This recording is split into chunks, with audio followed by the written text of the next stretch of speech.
I am from Pune and I am in nursing profession. I'm working as a sister in a government hospital.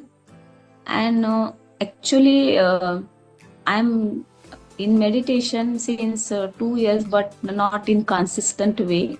So now this Sankalpa I continuously doing the from the day first. Still, I have some challenges to means concentrate and on the breath and all that as usual. It will it will come as practice, but I want to say ki I am little bit conscious about my on my work also. I am also doing the same thing. Means I am following others' mental, so they are also saying ki whatever you are doing, do it consciously. So I am little bit more conscious about what I am doing, what I am saying. So same practice I am doing on my work. As it is government hospital, it is very heavy work on that.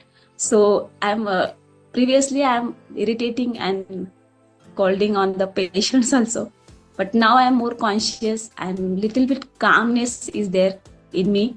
So that will, and as the days means as we practice day by day, it will means it will do more calm to me. So I'm hoping. So thank you, ma'am, for giving the opportunity. Thank you, Buddha Sivo team members. Thank you all.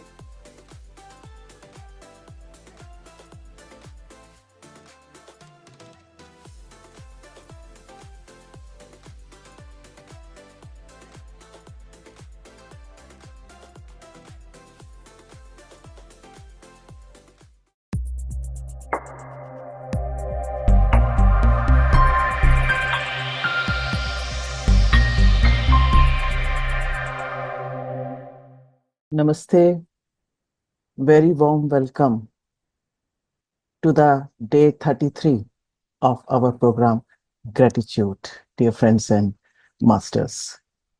Spirituality is enlightenment. Friendship is the core essence of spirituality. As we practice meditation, we develop friendship. That is the fundamental characteristic. With meditation, first there is learning, then there is friendship. And when we recognize these two, there is enlightenment. As we practice meditation, our life can become simpler, uncomplicated, and so happy. Let us understand more about spiritual quotient from our master Chandra sir. Over to you, sir. Happy morning, dear friends and masters. Great afternoon, evening. I am trying to be more mindful with my patients. I like this statement. People who need help, they come to us. When our job no longer becomes a routine job,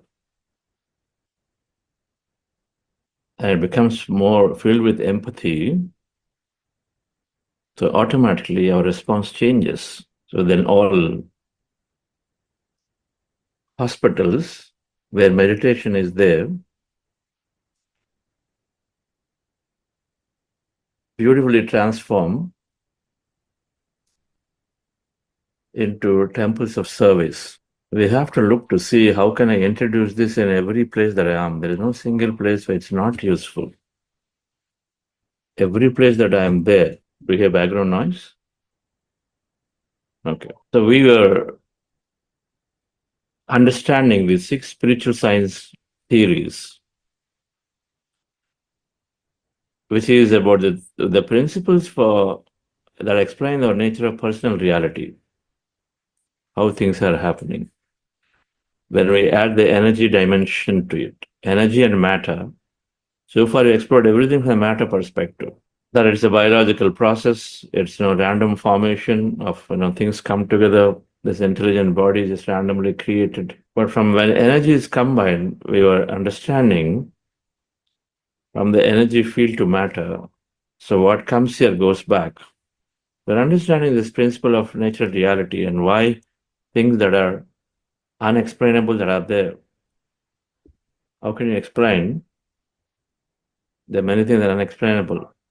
For example, there is a video that I saw of a little girl.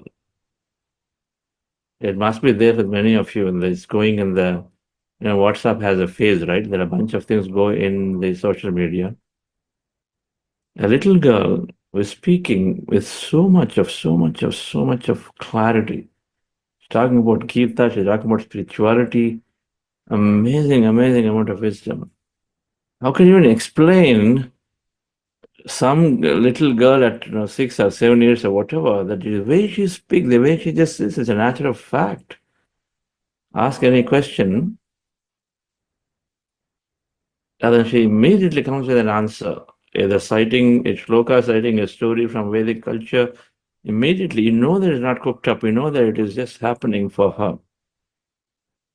6 or 7 year old, how can you explain? How do they have all of this knowledge? How did they get the clarity? If the reciting is one thing, but synthesizing and bringing clarity in answers means that clearly you have it. You're accessing from somewhere. Oh, they are very engaged. She has this tremendous chill. Everything she has, she understood. Okay, that's just simple because you don't have words to explain. But in spiritual science, you can explain. Must be a greatest master of the past life. You started off very early. A great master.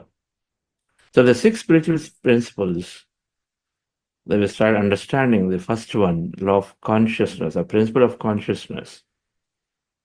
Everything comes from nothing and then goes back to nothingness. The nothingness is called consciousness. The energy, the field of energy, energy to matter, that we can comprehend. Everything comes from there, goes back to it. In quantum world, quantum view, quantum world. Through observation, it comes, and without observation, it disappears.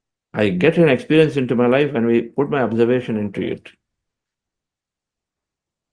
Consciously, today I do. Unconsciously, I have done many, many things without even realizing what I want, and all of them are there in the past, so they also show up now.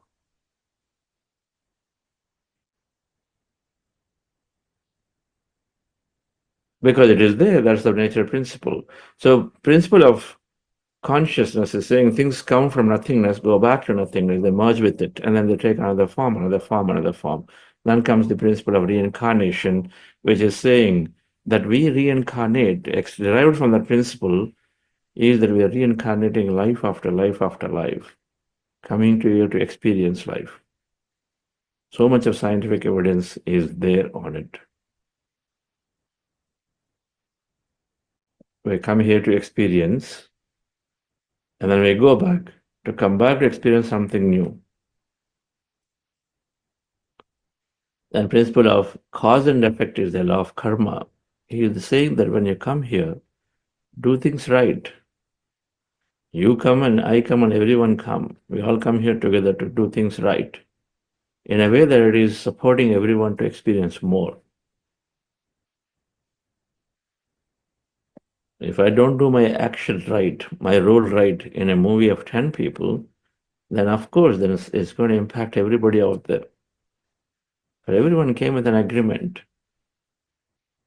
And so then if you don't do right, it's impacting everybody, then what should we do?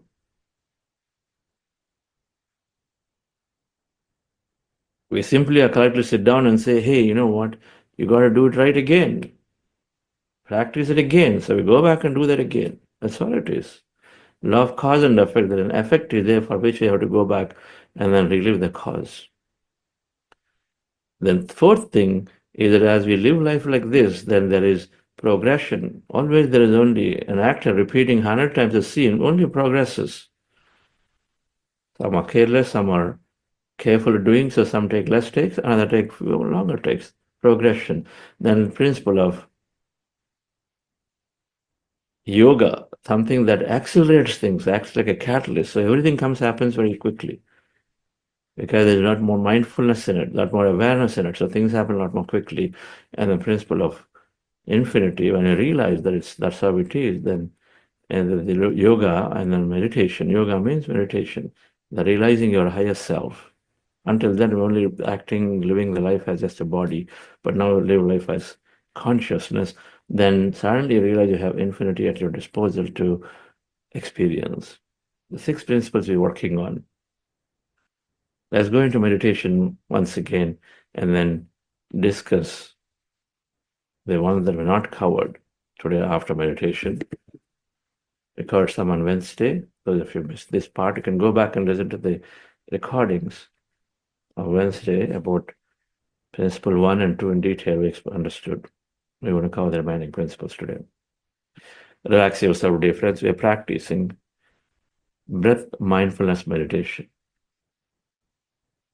Our goal is to rest the mind, empty the mind of thought, and then connect with the surrounding intelligence out there called quantum field of energy, consciousness.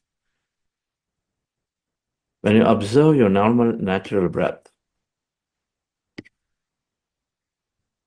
with your eyes closed, as you see in the picture, then we are going into less and less thoughts of the mind, and slowly, slowly, mind goes into empty states. So observing the breath with your eyes closed, and then you put your attention in the middle of the eyebrows at this root of the nose, where the nose starts there, middle of the eyebrows. At that point, put your attention with your eyes closed and observe the breath there, and slowly thoughts come down, mind becomes empty. Then you are in the state of emptiness, which is nothingness, which is the quantum field of energy. You are there with it, the consciousness. And then as you rest the mind, and as you're experiencing emptiness is energy, so you may have some sensation, movement in your body. Witness all of it. At any given time, if you have thought, and you notice that thought, simply move your attention back to the breath, the same reference point again on the nose, and then start the process all over. And we'll do this again and again and again every time thought comes. Every time I recognize there is thought. Called breath mindfulness meditation. This is where you spend maximum time in this meditation. And before we do this, we go into and then do this process of heart elevation for a few minutes. Just follow my guidance for this, dear friends. Relax yourself. Sit comfortably. Relax your body. Scan your body from head to toe and relax.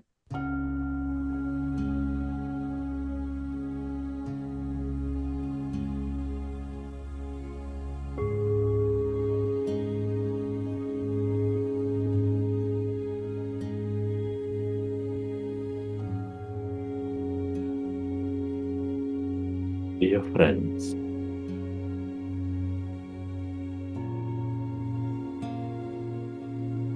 dear masters, with your specs removed, eyes closed, keep your hands on your chest area.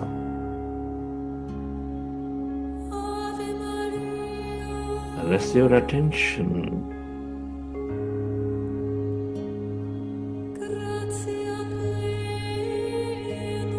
on your sacred heart.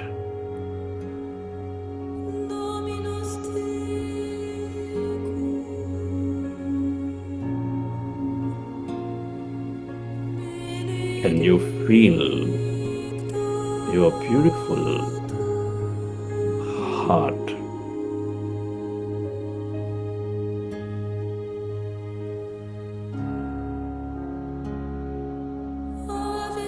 Feel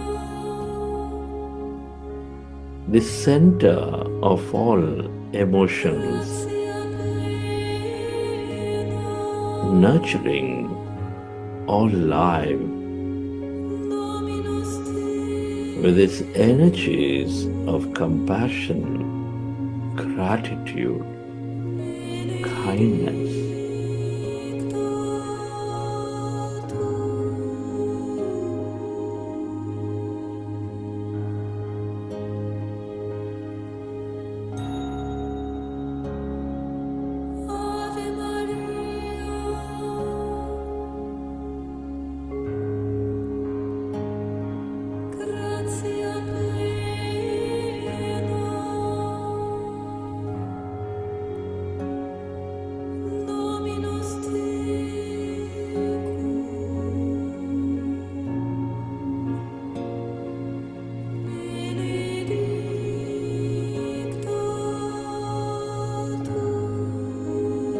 the slow, relaxing breath connect with your heart center. With your attention on your sacred heart, feel it, dear friends. Can you imagine of an experience filling yourself with higher energies of joy, of appreciation, of kindness, helping someone in need, being in nature,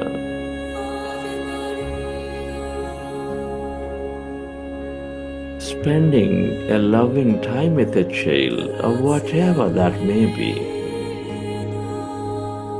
Imagine and move yourself into that elevated emotion, dear friends. And feel that energy.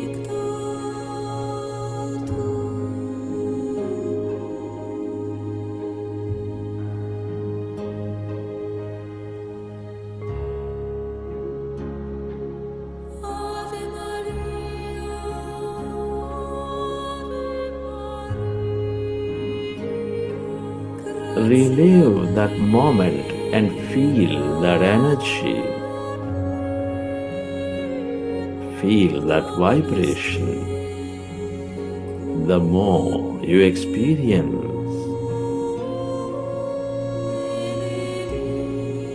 with emotions of kindness, of appreciation, of joy, of love,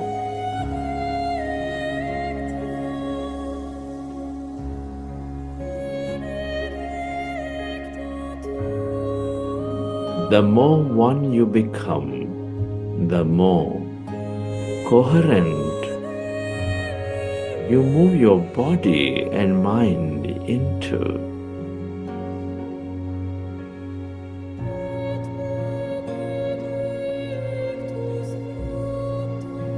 The more coherent you become with this quantum field.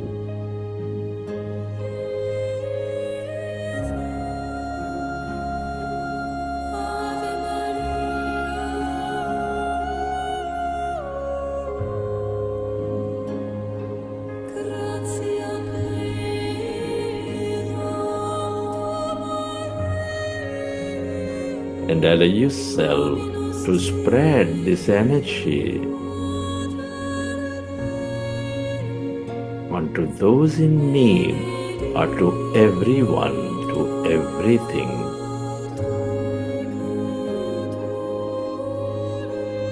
In all corners of this planet Earth.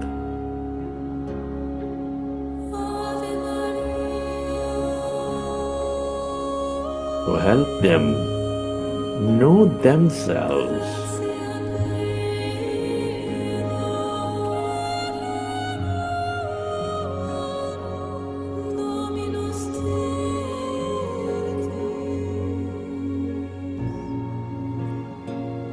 feel, relive that moment and radiate that energy with your intentions.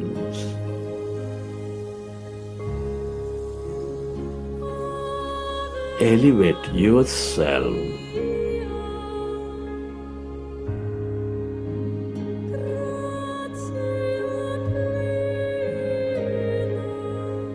Become expansive, become loud.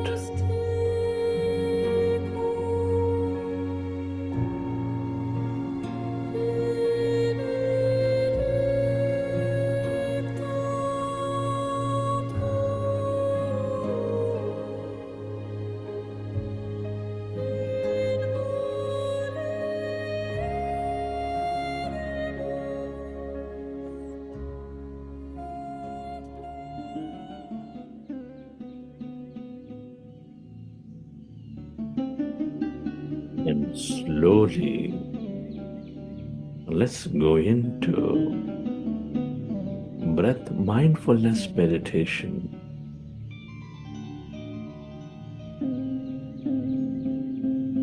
With your fingers into fingers, hands comfortably rested in your lap. Observe your normal, natural in breath and the out breath, dear friends.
We are going into powerful group meditation, dear friends.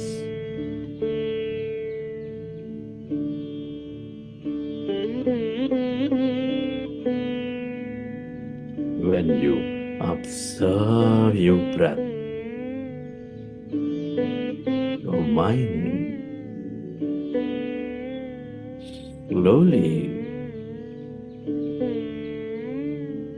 is becoming less and less of thought.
Allow yourself to merge into your breath and allow yourself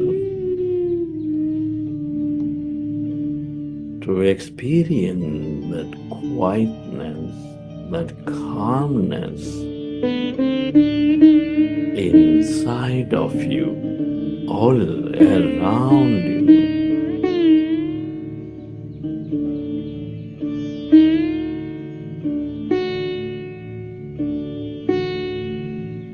As you empty your mind of thought,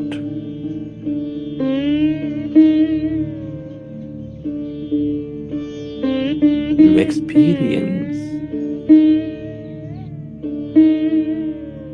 your inner greatness.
as your mind is becoming empty.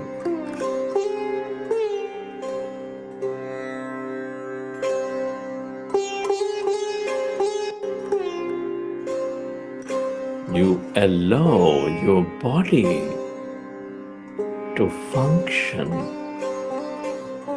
at its natural best in greater coherence.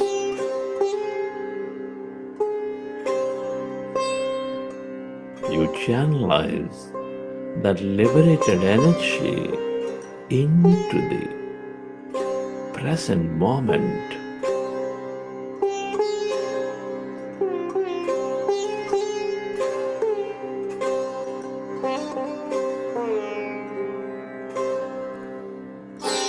Becoming more mindful.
to experience that emptiness, that calmness,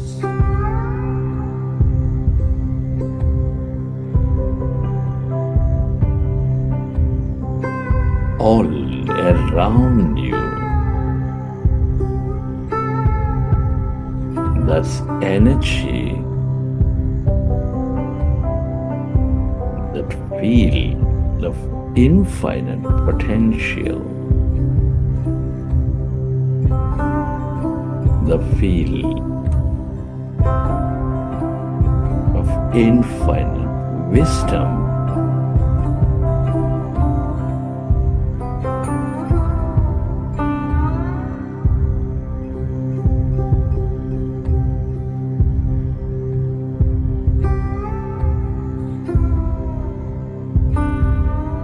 Merge into this vast, endless depth of that emptiness, spreading far and wide.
The longer you stay aware of this calmness, that emptiness,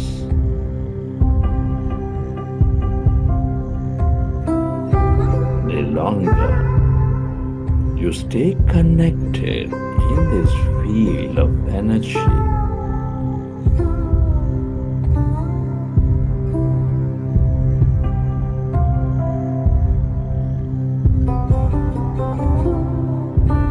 the more miraculous you become, the more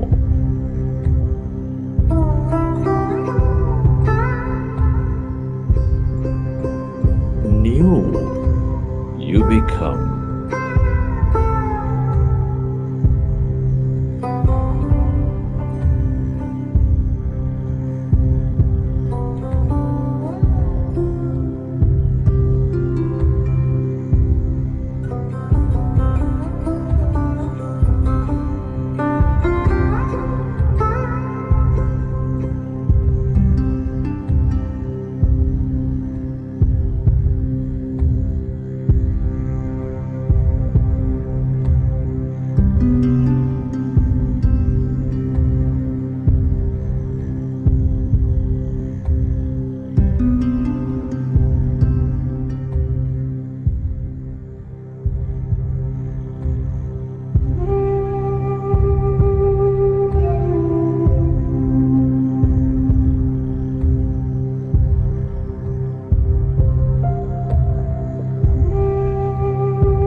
Merge into the emptiness of yourself, your divine self.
And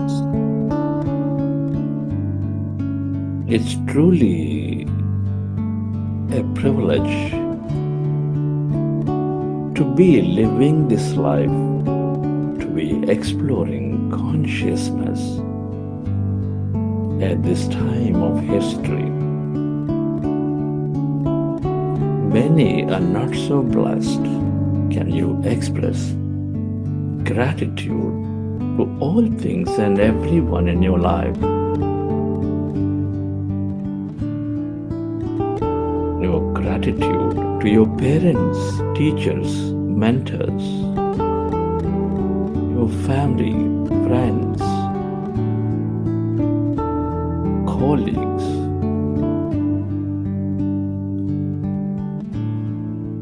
everybody.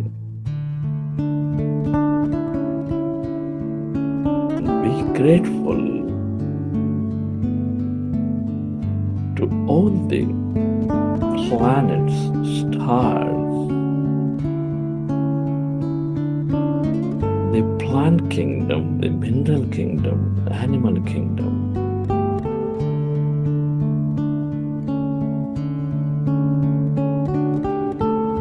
Your gratitude to everything you use, the technology, the governments, companies, systems.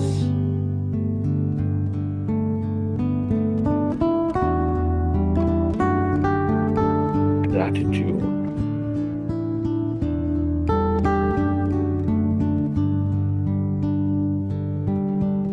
to yourself and to this intelligent universe. Gratitude is the ultimate state of receivership.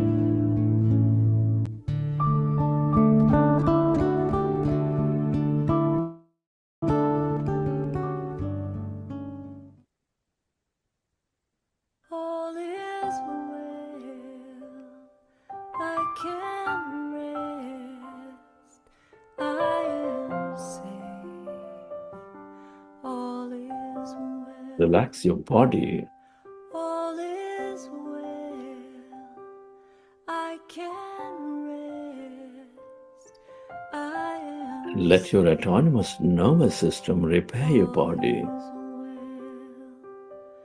all is well, I can rest, I am safe.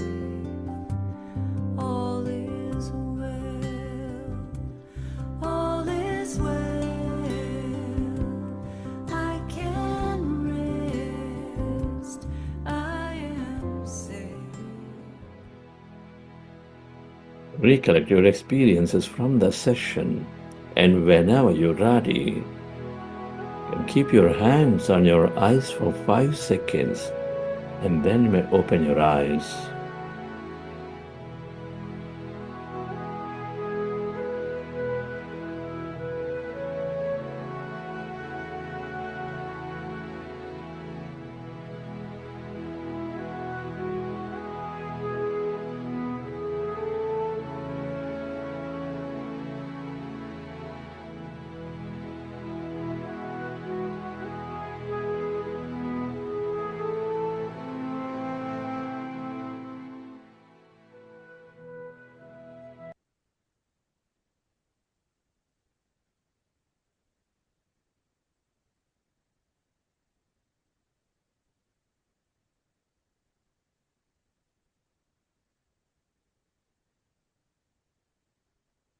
Okay, dear friends. Hope you enjoy the session. Myths of meditation. So if I come into meditation, then I have to give up many things that I'm doing.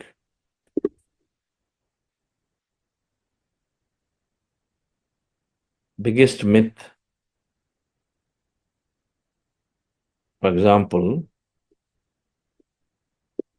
you like indulging in luxury. You like to do some nice decorations, some kind of ritual and a puja.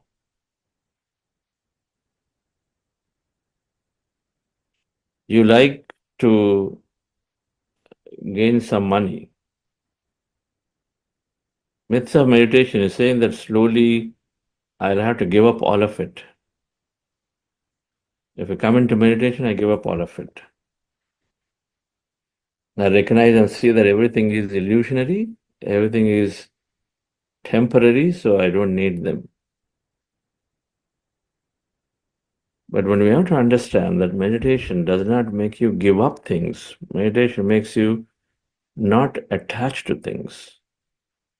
There's a difference.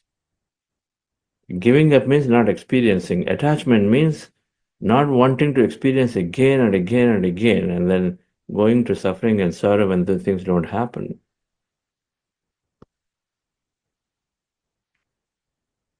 So we don't give up things. We gain more clarity of how much to experience, what to experience. That's when life becomes even more adventurous, because you're simply not holding on to the same experience, same restaurant, same vacation, same people that we meet all the time, the same things we do all the time. Meditation helps you to bring that clarity to say, what is it that I really want? And then helps you to become mindful so the experience becomes more full. Ice creams have a place. The luxury has a place. Everything according to our interests, they have a place. No one needs to give up. If I'd like to go and worship, that's your choice.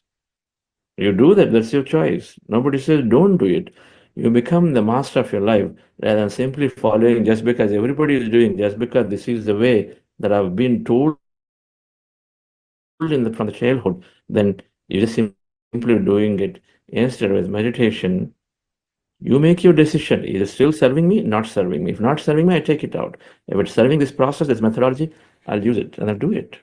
When certain beliefs are there, for example, I have this strong belief that in my community, we are special. My community means this is only can be done, these things should not be done.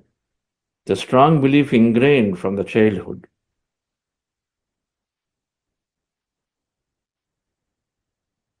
Now, meditation disturbs that. When meditation is first time helping you to question your belief system. So my belief is that must always worship and worship. And when I come into meditation, start looking and saying, what am I gaining out of this process? Question that. Because a lot of times you don't have time even to sit in front of that statue or God, and then even give adequate time. You're just rushing it because you have a belief. You're rushing it through a mechanical process. You get a ticking mark. You're putting a checkbox. Because simply have a belief that this must be done without necessarily involving into the process of reaping the real benefit of the process, not understanding, we're simply mechanically doing it. Now, when you come to meditation, everything that we do out of fear, everything out of attachment is questioned. You automatically start questioning, is it there? Now that disturbs the personality. Because the literature is saying, don't do things out of fear. Don't do things mechanically. Look at if any process you're doing, you enjoy the, don't do things just because you've been told to. Instead, you enjoy the process. Ask yourself, doesn't matter anything.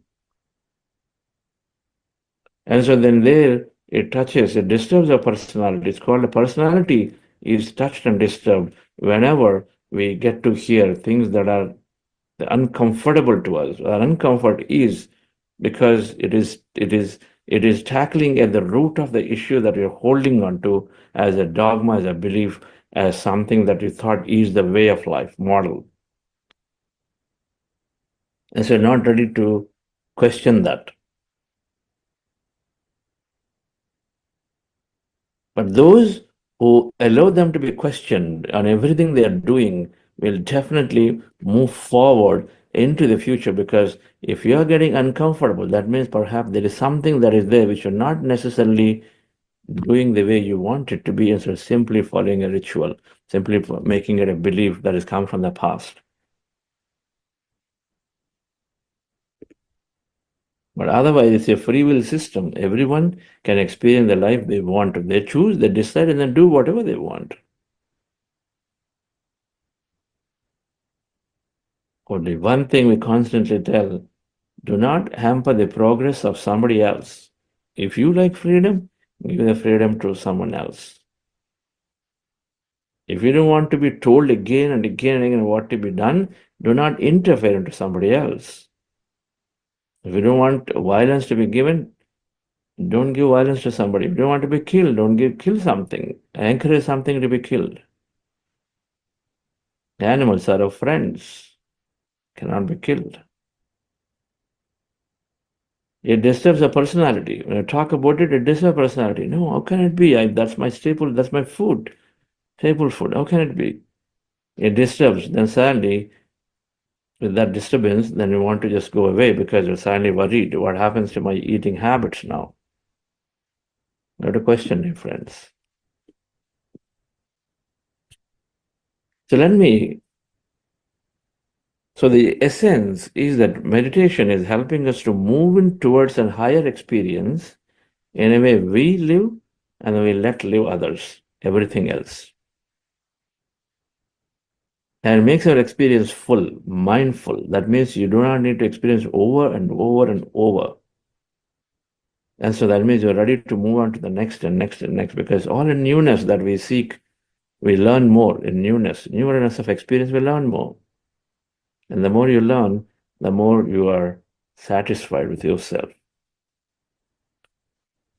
So let me put up the charts around the 6 principles that we were understanding of the nature of personal reality, or the spiritual science, the science of how things are happening. And so the 6 principles are the principle of consciousness, principle of reincarnation. These 2 I covered. Everything coming from emptiness and going back to emptiness. From energy goes back to energy. That's consciousness. So everything is always happening that way. The tree, the stones are evolving into different shapes. The trees are growing out of nothing. Many things come, they rotate, they recycle themselves. Humans come and then go. It's all coming back from energy to matter, back to energy, that wonderful principle. The reincarnation, and when you're coming here in this multi-dimensional, multiverse being, and so Earth is a frequency, we are here on this frequency. Physically, we can only experience a few things through sensory perceptions due to the design of the body. You cannot see the entire spectrum of light. You can only see less than 0.1% of the spectrum through our eyes. can only hear a small spectrum through our ears. And so there is an experience that we are going through on this in this matter. But when you become energy, you're experiencing many things. The reincarnation, you come back as matter, you experience energy becomes matter, goes back to energy matter. And so every time you come back as matter, you're experiencing another life, another body. And we are coming back to experience from where we left before. If I finish fifth grade, I come here sixth grade. That's obvious, right? That's what we do. Who wants to go back and study fifth grade 2 times? Nobody wants to do it. But if you fail, that means if you didn't do your job right, and so you have to go and sit in the fifth grade again, that one becomes tougher. So we are coming back to start from where we left, and so then we start from where we left, and then we are taking coming into the body again and again to experience something different, something more. That's reincarnation. And so then cause and effect is a third principle. The third principle is saying that it's called also the popular thing of law of karma. Every action has an equal and opposite reaction.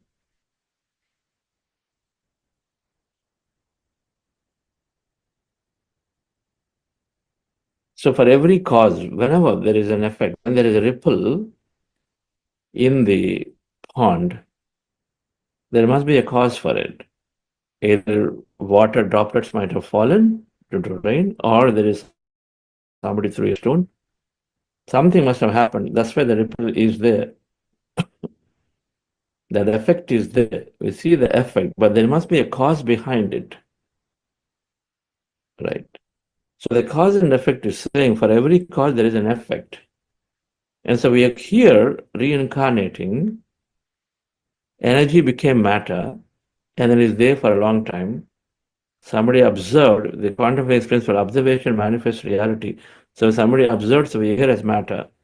When that observation is gone, then the matter disappears into energy, which is the principle of quantum physics. And so then we go back, we disappear. Then we come back somewhere because consciousness is recreating itself. This is that intelligence part. Now, is it random? If it is random, how could it be again another life, another body is given?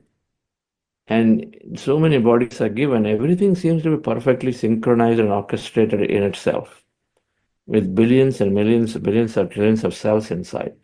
So there is some intelligence which is then helping us recreate ourselves into another matter, another place, another thing. Now we are coming here to experience life, reincarnation. Now when we are experiencing life, we come here, will there be some purpose of why we come? Will there just be random? Now it becomes very easy to understand. A smallest thing, a tiny thing like a pin, has got a purpose to pin up posters. Now those pins have a purpose to put posters onto the wall. The tiny things are there. And if they have a purpose, and everything that we see around is always have a purpose. Without purpose, we don't even use them. And so if everything has a purpose, then what about our body? Do we have a purpose? And they say, there's got to be some intelligence. There's an intelligent force creating the most intelligent system here in this planet. Human body is the biggest, you heard all of that. It is the largest supercomputer. It is the most fascinating system. It is the biggest pharmaceutical machine. And everything is used by every expert because it's just got that amazing capability. And so then there's got to have some important purpose. You build a supercomputer not for nothing. It's obviously it's got a purpose to solve the weather problems, to do something. A uniqueness is there for everything. And so, dear friends, that purpose, we all come here and to take birth again and again with a purpose to experience something, to give experience to somebody around us, and also we experience it. So we come with that specific role. It's exactly like a movie, right? A hero and a villain, and then supporting actors. Actors are all there having specific roles. And so you come with the purpose and you live the purpose, and then see you're not individual, you are in a group. In a movie, you are a group. So if you do your job right, then the other person does his or her job right, and the other actors do their job right, then what do you get? You get a great movie, the most entertaining movie. One has to cry, they will cry. One has to laugh, they'll laugh in the movie. But then when the movie is over, they're laughing it off and saying, wow, I did such a beautiful emotion out there. And so we're coming here with the roles, with a specific purpose, specific design. That's why some people want to become entrepreneurs. From the childhood, they feel that. Where is it coming from? Some people come and say, I would simply want to, just be under this person and then work and work and work. Just take some employment. Some people say, I just got this beautiful interest towards music. I would like to experience music, and then I want to give that to everyone in my home or everyone in my community. So we come with different roles, and then in a way we come because we have purpose, and then the purpose is correctly fulfilled where we are of use to someone, where we are learning and enjoying it. And then so are others are doing it. So we experience many roles of our life on our own accord to experience something new. If you got vacations every year, you want to experience new. Would you want to go back to the same vacation? You want a new. You're looking at a job, changing job. You, of course, are looking for something new, a new manager, new place, new facilities, new work. Something new is there. That's how you change roles. And so then our life, dear friends, is also the same. We keep coming for different roles. Who is great? Who do you think is living? If you take an actor, two actors, one actor is saying, oh, I'm the hero and I always want to do only hero roles. No wellness character at all. I always want to be only hero roles, always that adventure, that thing, that mightiness, that extreme compassion, all that is in a hero role that we show. Was a wellness role where you portray it as bad. Now, one is saying, I'm a hero, my image is there, I have to protect my image, and I only do hero roles. Otherwise my fans won't agree, this and that, they stick on to the art role. Whereas another actor who is very versatile is saying, it's about me and then enjoying my thing, my skill of acting. And so I try to do any role and every role that satisfies me and then brings my best of me out as an actor. Who is living their life better. Happens. So naturally, a person who is open to many roles because they're not attached to any, and so open because their purpose is to bring the best of acting. They want to experience life greatly in different roles, different acting, different emotions they want to fulfill. That's the difference. We come for the same. It's just that here we get conditioned. Oh, my fans are there because they feel bad. So we get attached to it. Now suddenly we forget about our interests, and so we start living for others' interests, and so then we stop doing our role right. We get influenced. We are fearful. People are saying, no, we've got 3 children. Don't even try changing anything. Don't disturb your apple carts and just be the way you are, no matter whether you like or not. What? You have to compromise there. You have to live like this. Why do you have children? They got to live like this. Whatever it is, like or no like, is safe job you have. This job in government is very, very safe. Don't even leave it. Inside, you're not satisfied at all. You go to work every day, come back, not at all happy in what you're doing, because it does not even give you the opportunity to invent, opportunity to try new things and do things of your own. But you're still going. You're stuck to the role because out of fear, because everything is conditioned. You're saying this is the way of life. Life means compromise. We've been told too many times, so we just stick to it. So then what are we doing? We come here. You must have come to probably become a great musician. You must have come to invent something, because then we went due to conditioning and took up something and we're not happy. Somewhere we feel, I don't know why I'm doing this job, but I'm doing it anyway. And slowly we compromise, we give up, we don't even question the way we are living. And then life goes on. Before you realize, then you're ready to vacate the body. Things go on. But that's when it hits. My life is a waste. I couldn't even do basic things I wanted to do. So, dear friends, when we don't fulfill our role right, the way we designed and come here for. Now, if you don't do your role right, the people around you are not happy because you're not happy. If you don't do your role right, what you came here for, you go into a company, it offers you, you join a company because they tell you, okay, we got a lot of new project, new technology. You go there, they'll put you in maintenance of something very, very old. Now, will you be happy? You'll not be happy. When you're not happy, are you productive? Not productive. Now, when you're not happy, your team members, can they be happy? Not. Because you don't even show interest in it. And so then they're not happy. So when we don't do our role right, neither we are happy, nor the people around are happy. When you don't do role right, then when you are not doing right, when I'm a hero, and if I don't do my job right, the villain cannot have its own character. If the villain does not do, then I can't even do my dialogue because he's not doing right thing. Then I can't do my dialogue well. So then you impact everybody around. It's called consequence. Consequence. There is a consequence for what we have come here for. So when you impact people around and in not letting them do what they needed to do because you have made an agreement with them together, then you have consequence to play. So it's called law of karma. Karma means we think punishment. It's simply a consequence that caused because we did not do our role right. A child wants to thrive, they come here, but then they've been suffocated with a lot of rules and restrictions. But they wanted to thrive. They come here thinking that you are very, very open parents or open system, but they're suffocated with rules. The understanding is there coming before the design, like going into the job with an understanding that they're going to give me interesting things.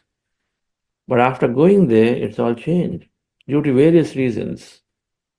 And so it is changed, and so the child is suffocated. And so there is a consequence for suffocating the child, but they comes in with an understanding. So principle of the law of reincarnation, where you come with a specific role to play, but then the law of cause and effect is saying that in the roles we don't play right.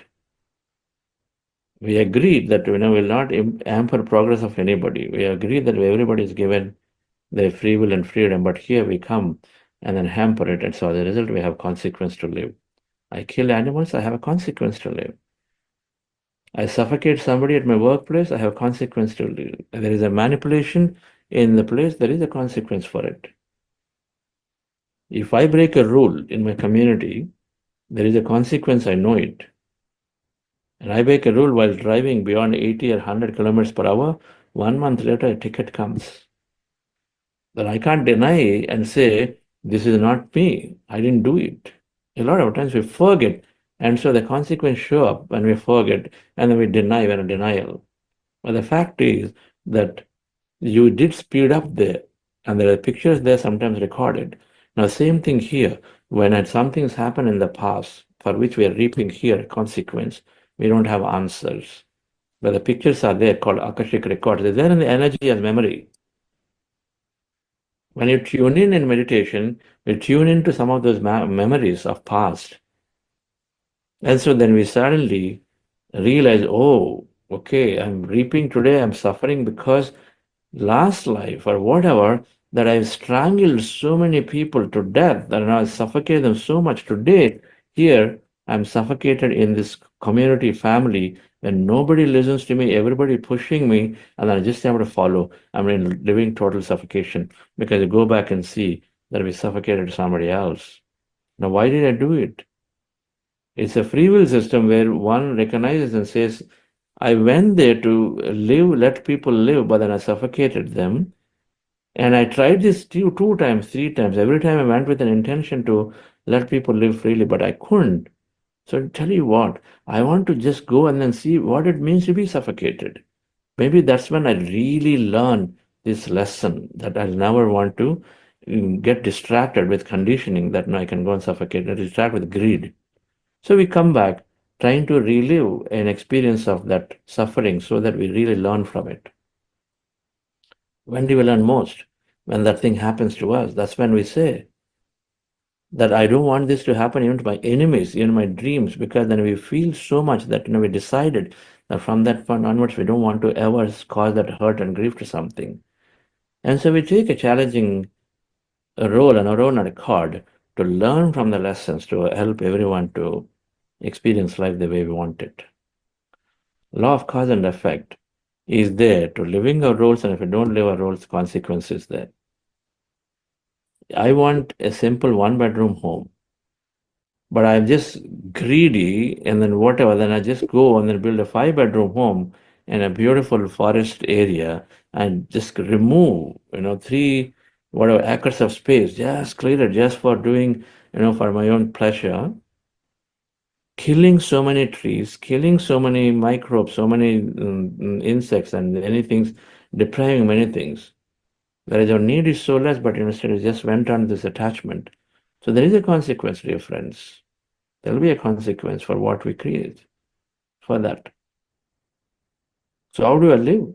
The more clearer you become about what is that I need to have to experience, the less you cause consequent to others. That's all it is. And meditation helps us to become more and more clear about our choices.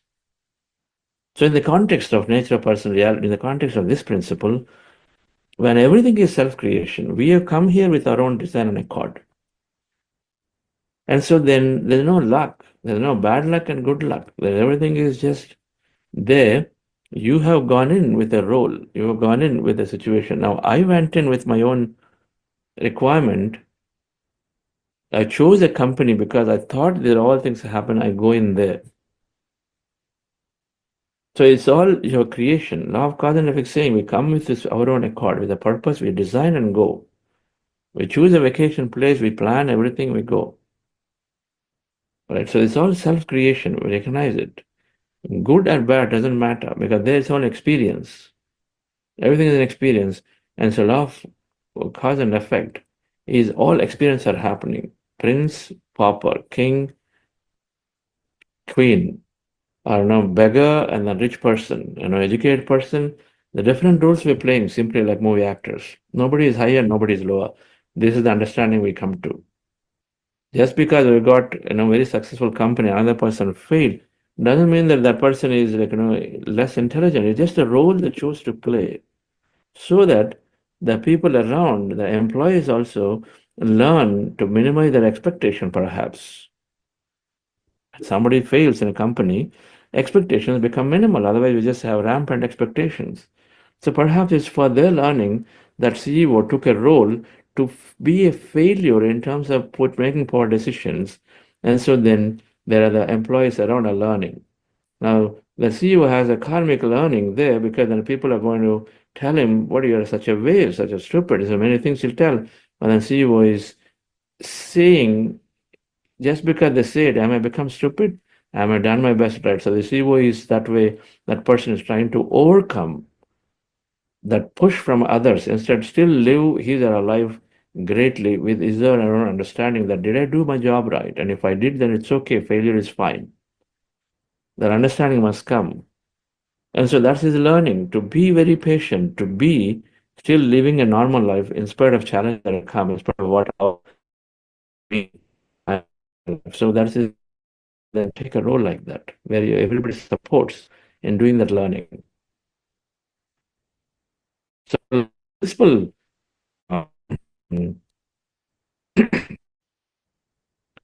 effect about learning. Our own thought suffering and not suffering for people who are cancer. They're one of the most compassionate to help life, to help you become highly empathetic, highly compassionate. If we have somebody seriously challenged, illness challenged, then what do? We develop empathy and compassion towards them. We know how to care for people. Caring attitude comes. And so for that, I had to take a suffering role so that people around me slowly learn. I take a suffering role, not consequence from the past. And so then I take a suffering role instead of a enjoying role. And so this is how I'm going to learn. The unbounded growth of the cells. Unbound growth of the cells in the body. There's no bound, letting it. So If you've done unbounded things without a limit of many things, then it potentially comes here. So, dear friends, cause and effect. There are beautiful books by Daily on cause and effect, or law of cause and law of karma. Must be that reincarnation and cause and effect are very, very important two laws that sort of explain everything about orange is simply self-creation, not punishment. We decide if we have consciousness, how can we punish ourselves? Who do we punish? It's all poorly understood, and then we become helpless and say, okay, my karma, my fate. Karma, we are writing our own fate. There is a concept of prarabdha karma, everything that exists before pranam samskaras. Life. You take 10 places in the world you want to do vacation. Now can you do all 10 at a time? You can't. So what will you decide? Okay, this year I'm going to do this one. Then after a while you bring funds together, and then I guess 2 years later I'll do one more vacation. You need some resources, funds, all of that. So same thing, we take our lives to experience different aspects of it. We come in one role, another life, another role, another role, like that. All right. So the cause and effect, when it's understood well, never a challenge. Everything, it's all simply for learning. Then, dear friends, the other three laws are very simple. Is constant progression, easy to understand, but there's only a learning in every experience. See, Thomas Alva said, every time I fail in making a bulb, I've learned what not to do. Yes or no? Even though you fail many, many, many times, and the theory goes that the story goes they perhaps failed 1,000 times, but every time you fail, what we thought is a failure, there is something that you learn there to not do things. So a student getting 40 marks now is not, the system makes them as a failure. But if you look back, the student perhaps was a child born in a village, never went to school, playfully went and came every now and then erratically, and then perhaps only scored 20 in an earlier lifetime. So here is scoring 40.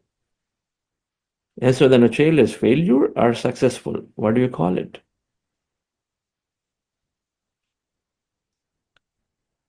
When you increase your horizon, everything is a learning. So somebody who did not even go for do education, here they started education. Their intellect is developing just at the nascent stage.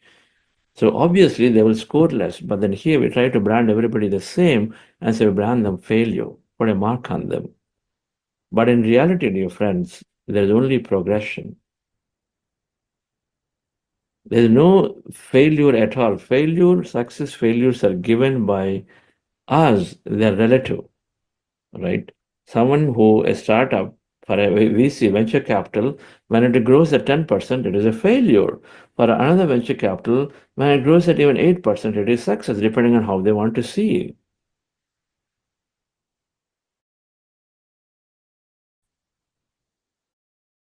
Who got the company to 10% growth. Now in the next startup is looking at it saying, oh, 10% growth, I've gotten it done. So let me aim for 30, and then they'll do it 30. So they'll grow at that level. So there's only progress. And each experience is called constant progression. We are all are always progressing. There's no failure at all. So the moment we recognize difference, we don't have regrets in life. No regrets. The only thing that I have, am I doing my best at any given time? The moment you answer to yourself that I'm doing my best, then no matter what the system says, forget about the system, because system had to be designed when you have a big group of things, and then you got to have some system, some mechanism, and they need to become more rationalized. And so then some schools these days do not give these marks, right? They give buckets of marks used to have gone away into the grades. Now even that has gone away, it's slowly going to old type of, in the previous world where the learning is relative to the individual. So the children are always brought into ashrams, And then teacher is working with one-on-one. If somebody is not ready for a certain thing, then they're still taught that, and others have been moved on to the next one. Here we try to promote everybody into the same level. So otherwise, we just say, okay, your failure sit here. Something similar, but it needs to be a lot more granular, all right? So no matter what the system is saying, because it had to devise some system that are there, where it can become a lot more individual. It's one-to-one. It's never everyone together. But the thing is, the system is there, but then we recognize while the statistics say, okay, your company failed, but you know deep inside you worked your best, and so you've done your best. There, that's what matters, dear friends, no failure. And then the fifth one, dear friends, is meditation. When meditation is given into our life, there's a shift. With meditation, we build awareness. We stop attachments. We start living to ourselves, to our consciousness, as opposed to trying to satisfy everybody and then get conditioned by others. So as a result, with your mindful living, with meditation, you bring so many experiences. Many people say, my life is just so many things are going on in my life. I never imagined I'm doing these things because it just simply moves us away from the old thinking, limited thinking. The limitations drop, and so then suddenly you become unlimited to experience many things. You don't think anything is not possible. So just the thought itself is sufficient for you to stay positive, stay open, for you to allow new experience to happen. Right? And so it's like a catalyst. Everything is accelerated. You want growth. Earlier you're thinking, okay, is good enough if I am going to get 10% hike. Now you're thinking, if it's miraculous thinking is there, why not? I'll get 50% hike. You're going to do many more things with it. Earlier you're thinking, okay, just good enough I've somehow survived in this market as a business leader. Now you're thinking, wait a minute, it's my thought that limits me. So I'm going to get about 50%, 25% growth this market. You get it. So now you have suddenly a lot bigger, your goals expand.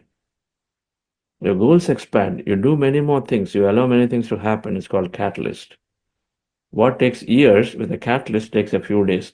So meditation accelerates things because now you're living as the infinite. You're not living as a tiny material body saying, my capabilities are limited, my body can only do this, it cannot do it, doesn't support, I'm old.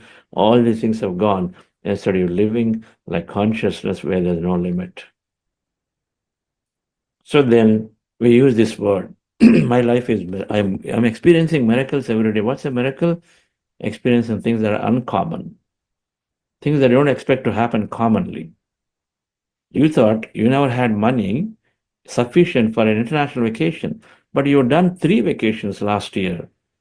Then you say, okay, I don't know how miraculously things happening. There's a word you use that's good enough for you as a miracle. You thought your body will never recover.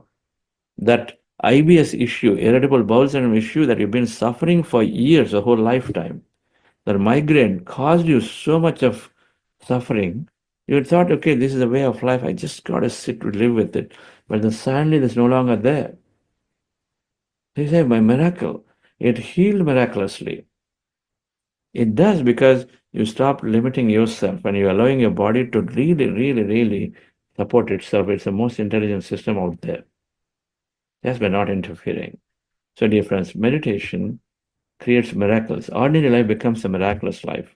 We published a book called The Miracles of Meditation, 40 Masters, Their Experiences. Our goal is to bring all these things so that if others can do, we can do. And so please read that book, The Miracles of Meditation by Buddha's Quantum Foundation, one of the recommended books on day 4 we recommended in the Wisdom Note. You'll find the stories when the people narrate. Ordinary people are saying that now I'm experiencing so many miracles. I manifest things at will. Then, so dear friends, naturally, the moment that happens, then there's infinity is all that is we recognize. The quantum physics principle that we saw, that there's infinite potential of the field. Everything energy, sitting there is energy, waiting for your observation to experience it into matter on this planet. And so it's up to you how much you think, how much you feel for what you want to experience. And so then experience life in many ways. You learn in many ways, unbounded life. But you're very, very empathetic. You're very, very connected and considerate because whatever you wish to have for yourself, you wish for others also. Because that thing automatically comes because in meditation, every day you experience limitlessness, you experience connectedness.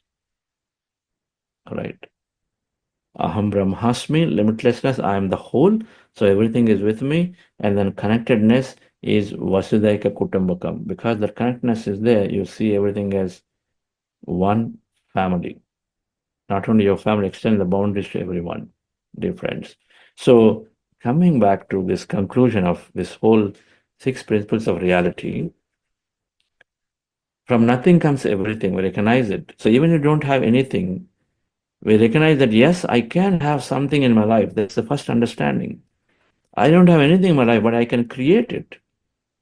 The first principle, consciousness is saying that I can create. And the second thing, death limits me. And the moment we understand reincarnation, I move and say, okay, I just simply go on experiencing. It's okay. I'll do that more expedition. Everest expedition, no problem. I will start my second business, no problem. I mean, at 60.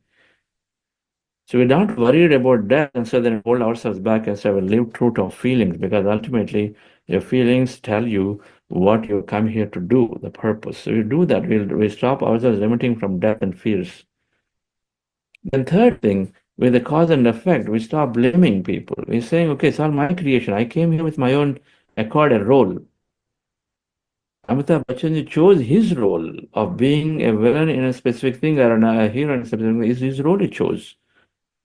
And then here, because I chose the role, I chose the environment, characters, I don't come here and complain just because others are not doing it. Instead, okay, I have the potential, I've chosen, and so then I need to figure out a way to make things happen, then to complain and crib. You become helpless. So we say nothing luck is self-creation.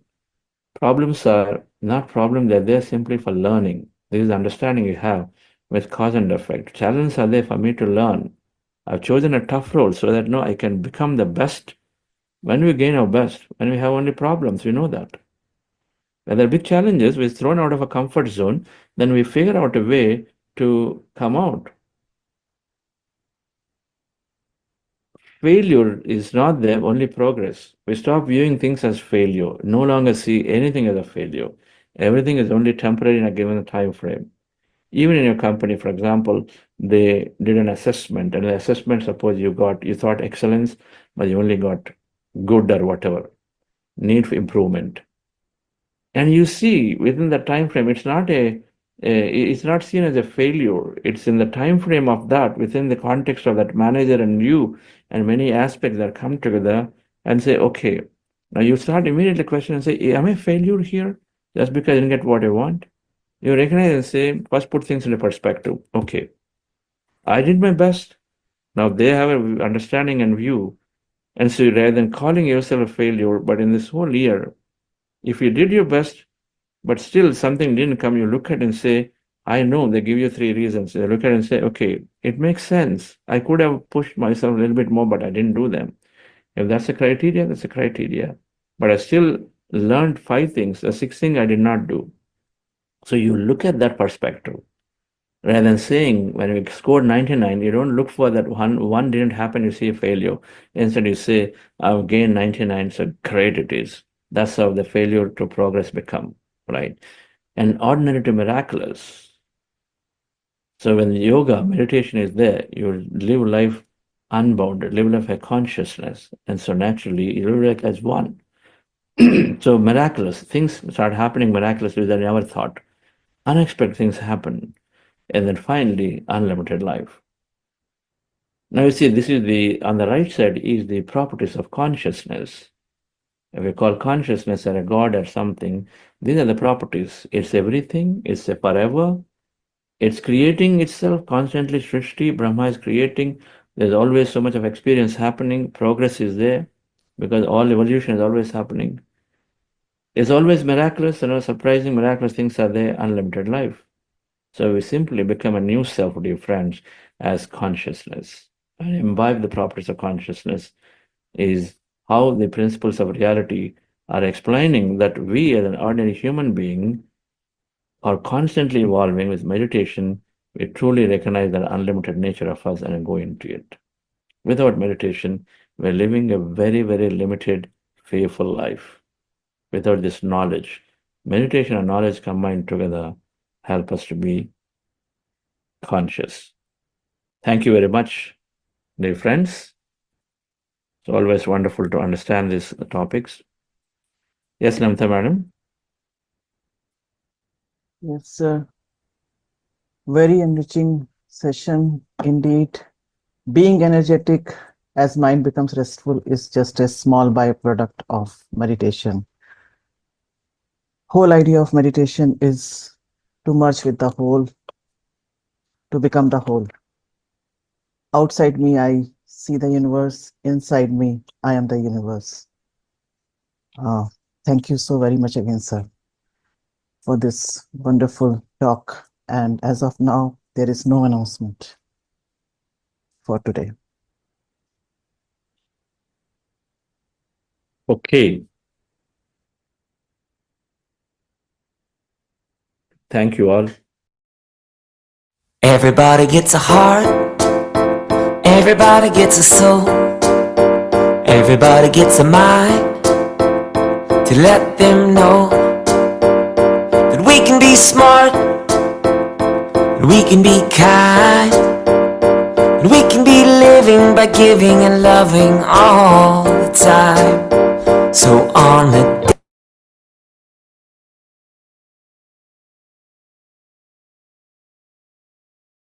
Yes, welcome, dear friends and masters, to our program Gratitude for Batch 2.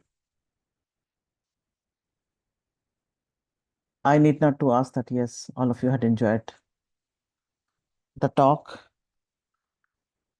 So let me unmute Bhargavi. Please ask your question.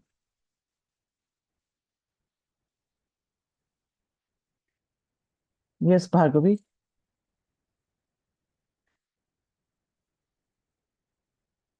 Yes.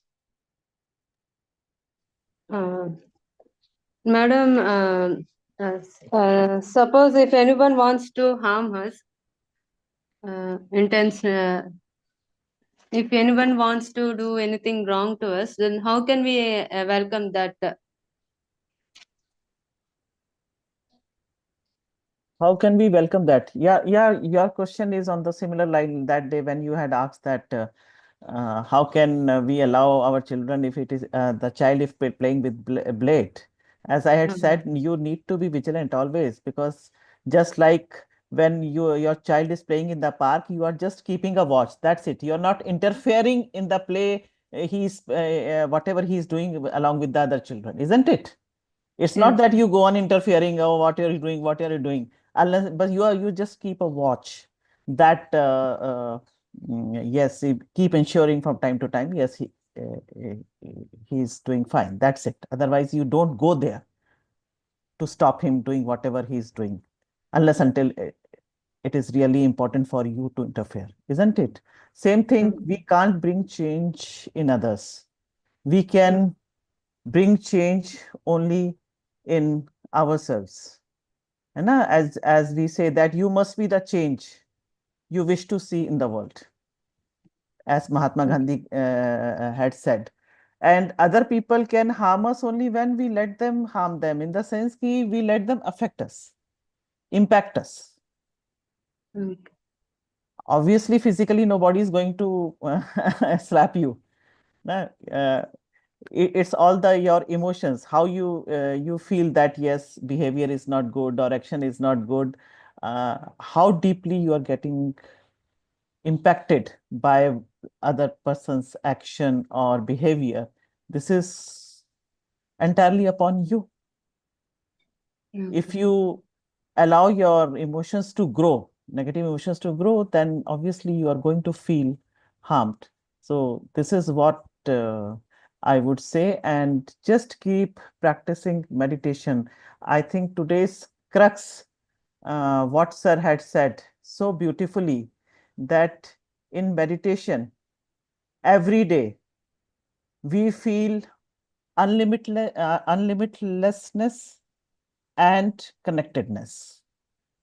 Only realization is that then we realize that we are the whole, we are the consciousness, and we are Yes. merging with that quantum energy field, the consciousness. We are becoming consciousness, and we realize we are consciousness. Then it is the fear that we are letting go of. So simply just follow meditation. As our consciousness is growing, we are becoming more aware. Then it is what that matters. And do you understand what you mean by consciousness? Do you Yes. understand? I am Yes. asking simply because it took for me it had taken a while to understand what exactly consciousness is. Do you understand? Mindfulness. Mindfulness. It is Con- mindfulness, but not exactly. Consciousness is, you can say, is the self. It is the I in you. As Patriji said, the cosmic I in you is called consciousness. Of course, it is awareness, that it is aware of everything happening to itself. You know that what is happening to you from inside, as we say. So that's Okay. why, and according to Dr. Joe Dispenza, he has said that consciousness is awareness, and awareness is paying attention to on moment to moment basis. So it is all just about our consciousness. When it expands, then we are becoming aware, and we can see the things as they are. Otherwise, we are always see the things from our perspective, which may always not be right. Most of the time, it is wrong. Okay. Yes, Babita ma'am would like to, I feel, say something.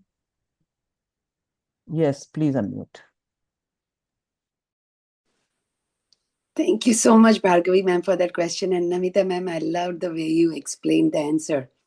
I just wanted to share, as today I was listening to Chandra sir, I recognized that I was meditating before I joined Buddha CEO also. So what is it that Buddha CEO meditation made a difference? And when sir explains all these steps, it's like getting a counselor one-to-one who is explaining how in that silence, there is a shift in us. But our old beliefs, and I had a lot of old beliefs. I was raised in a fairly, you can say, my mother had told me my husband is everything. I have to take care of my family. That's all my duty is. So I had lots of old beliefs. And these beliefs, I had, it was in every cell of my body, right? So when you learn to be in that consciousness and learn to breathe happily, there is a shift in us. And then that shift in us, along with Sir's teaching again and again, reminding that why am I holding on to this belief? Can I express myself in a nice way? And I'm still learning how to express myself in a nice way with my family members because it's tough for me. I somehow, outside all of you are saying, oh, wow, I explained so beautifully. But somehow when I explain to my family members, my tone changes. And why is my tone changing? It's because in my heart, I feel maybe they never understood me. Like, your question that maybe they never protected me as I wanted them to. But now I recognize, even if they are my beliefs, I have a choice. And if I want something better, then I have a choice of expressing it better. So Certainly. meditation does help us how to get that inner self-confidence that I do play a choice every minute.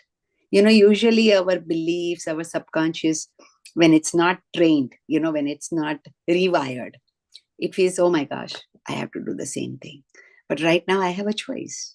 I have a choice of what I'm doing, and I want to make a better choice for myself. And so I really feel this wonderful explanation Sir keeps on putting into us. Sometimes I feel like, why is he repeating? I don't want to hear these repetitions, but I think it's Rewiring. necessary. It's helping the rewiring. It's helping the rewiring because our beliefs are so strongly ingrained in us. Yes. And as a woman, I think especially, like I don't see any of my cousins having to think the way because they were born as boys, they were not told to think so much about worrying about others. And it's not about only Indian women. I see my American friends, they say the same thing. They say we women tend to be saying sorry again and again for no reason. Excuse me again and again for no reason. So, we need to be kind to ourselves. And the more we can breathe happily, the more we can come out happily. So I love the way, Namita ji, I love all your sentences. I wish Thank you so I'm much. going to write down. Can you share if you have written down everything? Every time you put some nuggets, some sentences which we churn, it's so helpful. I keep sharing my WhatsApp group. You have to join my WhatsApp group. Okay, I want to join your WhatsApp group. Yes, okay. Okay. And now that reminds me again, this is a kind of nuggets only. A scent was asked, what is anger? And very beautiful answer given by him was, it is a punishment we give to ourselves for somebody else's mistake. So impactful. Yes, I hope, Bhargavi ma'am, you are able to find your answer. Yeah, please unmute. As sir is keep saying that you have Yes, to ma'am. keep experiencing for yourself Yes, sir. and then see the change in you. It's okay. It's not that overnight there is going to be overnight change. But once you are aware, and as we say now, once you become aware of that thought pattern repeating itself, if it is repeating itself, then you need to change it, Empower. and when you and that is growth. When you are able to change that pattern, that is the growth. So once you have to become conscious of that pattern. If it is getting repeated, certainly you need to rectify. I am saying that because I am also trying to implement in my own life. And as Babita ma'am said, again, listening to Sir's talk again and again so as to rewire. That is permanently stored And as our subconscious unknowingly, I have this programming. habit. I want everybody else to change. Though I feel that no, I am not there, but I really feel I want my family members to change. The truth is, they are not going to change. When Certainly. my attitude changes or my way of looking at them changes, I will be able to have healthy boundaries and do what I need to do in a very beautiful, loving way. Certainly. Now I remember again the Rumi's quote. I was wise before when I wanted others to change. Now I am wiser than I am changing myself. Yes, Hussain sir would like to speak, sir. Yes, can you add him as a panelist?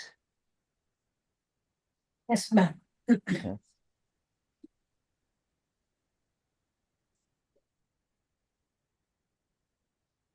Yes, sir, your valuable inputs. In fact, there has been a gap. Yes, sir, you can speak. Namaste, everybody. Bhargavi ma'am, Namita ma'am, and Babita Namaste, ma'am. sir. Namaste. Nice to have this lively conversation with people like you. Wonderful. As you know, I'm an engineering background, although I'm retired now. And I used to read a lot of books. I was interested in space as a child. I remember when Armstrong landed on the moon, there was no TV during those days. And we were glued to the radio, listening to the words as he was stepping on the moon. So this is the background. And since then, as a child, I've been interested in space. And then, of course, as an adult, I started reading about self-development and how to improve yourself and, things like that, and lots of books on the power of the subconscious mind. And like Babita ma'am says, the way we have been groomed by our parents, our teachers, and our childhood, these all get ingrained as deep-rooted beliefs, right? And then when we are an adult, it becomes very difficult to break free. So the breakthrough comes when you really understand the root cause of why you behave that way or why you expect others to behave towards you in a certain way. So for that breakthrough, you need to be open-minded. Okay, of course, when you read books and attend programs like this, and this has been awesome sessions, this 40-day program, learning so many new things. Although I thought I knew a lot of things about the subconscious mind, and meditation, but this has been really nice. Would you like me to share my experience of what I'm doing in the last few days in the meditation sessions? Sure, sir. Please Okay, go ahead. right. Now, as an engineer, I consider the brain as the human computer. Okay, so a computer, your laptop or whatever, has hardware and software. So if your computer misbehaves, like the screen does not show the right colors, or the Wi-Fi connection is not working properly, or the printout is not coming out in the printer properly, it's not actually the hardware. Correct? There could be a virus in your software. Do you agree? Correct? So once you get a technician to come and wipe out that virus in the software and reinstall proper software, then your computer works perfectly. Agreed? Okay, now my concept of the brain is the hardware. Okay, to make the brain work, this human computer, we need a software, and I call that the mind. Yes. Okay, so this is what I have learned. Now, if the mind gets corrupted by a virus, say negative thinking, improper beliefs which are not necessarily true, like Babita ma'am was saying, she was taught to serve the husband come what may. Okay, so these are like viruses which really do not serve a good purpose for you as you age, as you become an adult. All right, there could be even childhood traumas, okay, which affect you much later in life, and you don't know what's happening to you and why you behave this way, whether it's anxiety, panic attacks, or anger. Then I believe it's because of the mind, because mind is where your beliefs are. Mind is where your long-term memory is. It remembers everything, the subconscious mind, the amygdala. Okay. But if you ask a neurosurgeon, a brain surgeon, to cut open a human being's brain, and they can search everywhere, they can see all the hardware pieces are right where they have to be, but they will be never able to find your mind. Do you agree with me? Can a doctor find where your mind is? They cannot. Just like you cut open your computer and say, where is this virus? I want to get this virus and throw it out, but you can't. It's inside the software. And you cannot put your hand on your hard disk and say, there's my software virus. You cannot. Like that, the mind is a part of the human computer where negative beliefs and things like that from our past can affect our lives in our adulthood. Now, what I have been doing, like I shared with you a few weeks ago, when I'm in meditation and Chandra sir says, focus on the breath, in breath, out breath, I go a step further by imagining these air molecules actually going through my throat and then into my lungs and then exchanging that oxygen into my hemoglobin, which getting pumped. And I thank every organ, my heart, my lungs for doing that perfectly and 24 hours, non-stop. Okay. So I say how grateful I am, how much love I should give you. So this is my concept as I'm meditating. I don't just say, okay, I don't want those conscious thoughts to come in and interrupt this session. No, I forcefully imagine my visualization to go a step further than just in breath and out breath. Am I with you? Yeah. Okay. Now, what I did today, because I had read this in a book about the subconscious mind and healing. When I was lying down, I said, let me imagine my body, my brain is now totally relaxed. I'm in an alpha state. In an alpha state, you can actually imagine completely out of the box. There need not be any logic, then don't have to be any analytical thinking, any proof. No, you can really imagine creatively, whatever you want to imagine. So what I imagined as I was lying down in the meditation state, that my mind, the software of my human computer, is becoming very light. And as it becomes light, like a balloon, it starts lifting away from my body. And as I go higher and higher, I see my physical body is lying there, relaxed. It's still breathing, heart is still beating, all functions are working. Can you hear me, ma'am? All okay? Yes. And then As I go in higher, I'm going like 500 meters, 1,000 meters, and I look down and I look at my body and say, oh my God, I'm not affected by the environment. Whether my neighbors' kids are shouting, whether dogs are barking in the street, or the traffic noise and the pollution. Oh my God, I'm not affected by that. My mind is going higher and higher. As I go higher and higher, I'm now almost reaching the height where the birds are flying. I see them joyful, the parrots, the other birds, singing and tweeting and flying. Oh my God, they're so carefree. They're not burdened by all the problems of humanity down there on that earth. As I go higher and higher, the cars are becoming smaller, people are becoming tiny. Even my house is so small, minuscule compared to the wider picture I'm having up there. I reach the clouds. I take in a deep breath. Wow, clean air. This is how air is supposed to be?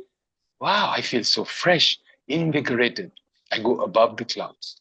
Now I'm at like 10,000 meters where the aeroplanes, I can see the airlines flying. I can see passengers through the windows. Hi. They're smiling back at me. And I look down at my body. It's just lying there. I'm not part of it. I'm free. As I go higher and higher, now I'm almost in the low Earth orbit, they call the LEO, where some satellites go around the Earth. Then I'm going to the MEO, medium Earth orbit. That's where the International Space Station, where Sunita Williams was there for 9+ months. I can see it going past me, but I'm still in the same place because I'm only a mind. I'm not a physical object that can be blown around like clouds by the wind currents. Now I'm at the edge of space. Now I'm coming to almost 20,000 kilometers above the Earth's surface. This is the geostationary orbit satellites, where satellite weather satellites, communication satellites, they actually look as if they're above the same spot on the Earth as the Earth rotates because they go at the same speed as the Earth's rotation. You see? So for human beings, they think the satellite is stationary. No, it's not. It's geostationary.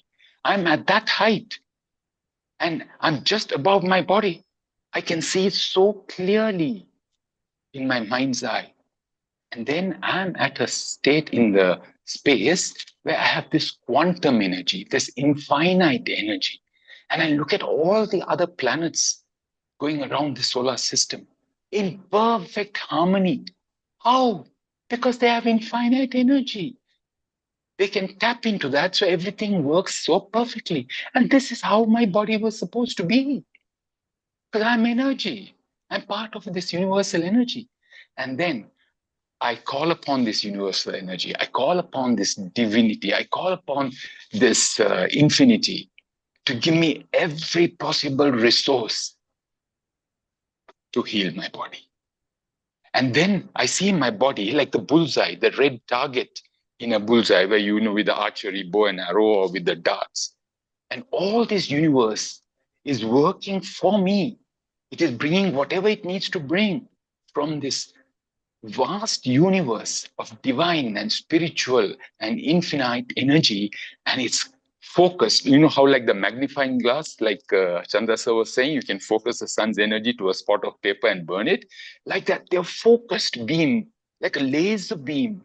All this energy is going to that part of the body, whether it could be a tumor in a pituitary gland or a prostate gland or whatever, or it's a stone in the kidney which has to be shattered and dissolved, whether it's my bone marrow which has to be rectified, whatever it is, the universe knows I'm designed to be perfect.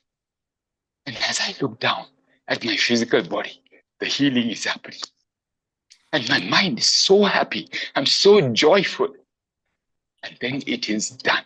Like Jesus Christ said on the cross, it is done. And then I start coming down. It is done. And I give thanks to the universe. I give thanks to this infinite, divine, spiritual energy, this quantum energy, which is there for us to use. And as I go down and further down towards the earth's surface, I can see my house. I can see my family. As I go down to my room where my body is lying and as mind enters back into my brain, I feel this cosmic energy of pure bliss, pure happiness. And I'm ready now to radiate this to each and everyone around me.